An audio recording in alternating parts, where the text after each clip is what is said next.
Hello friends, আমি অচিন্ত। আমি চলে এসেছি একটি ইউটিউব চ্যানেল টু সাইড কিচেনে। আমার সাথে একটা নতুন রেসিপি শেয়ার করব। সেটা হচ্ছে শাক আলু মাখা বানিয়ে দেখাবো। শাক আলু মাখাতে বানাতে কি কোন লাগে আসুন দেখায়।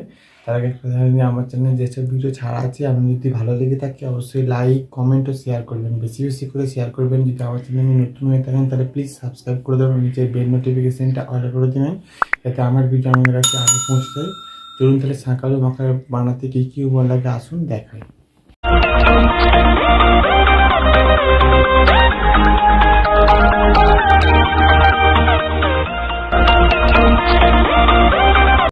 বাংলা রেসিপিটা বানাতে কি লাগে আসুন তাহলে দেখিয়ে দিই। এখানে আমি 3টে শাক আলু মাঝারি সাইজে নিয়ে নিয়েছি।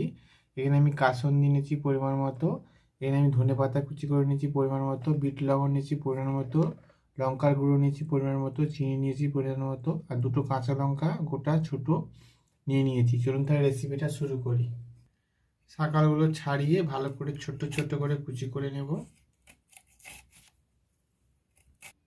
শাক আলুগুলো আমি এভাবে লম্বা লম্বা করে কেটে নিয়েছি, ছাড়িয়ে। এর মধ্যে এবার উপকরণগুলো দিয়ে দেব।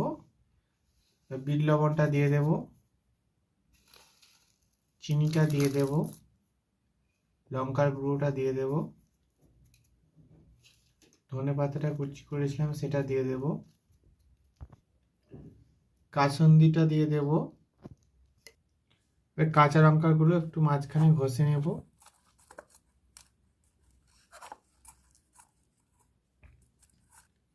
ভালো করে সব উপকরণগুলো একসাথে মাখিয়ে নেব। ভালো করে সব উপকরণগুলো দিয়ে শাক আলুটা মাখিয়ে নিয়েছি। দেখুন, আমার শাক আলু মাখা রেসিপিটা রেডি হয়ে গেছে। এই রেসিপিটা যদি আপনাদের ভালো লেগে থাকে অবশ্যই লাইক কমেন্ট ও শেয়ার করবেন, বেশি বেশি করে শেয়ার করবেন, আর প্লিজ সাবস্ক্রাইব করে দেবেন এবং আমাদের পাশে থাকবেন। চলুন তারা দেখা হচ্ছে নেক্সট ভিডিওতে।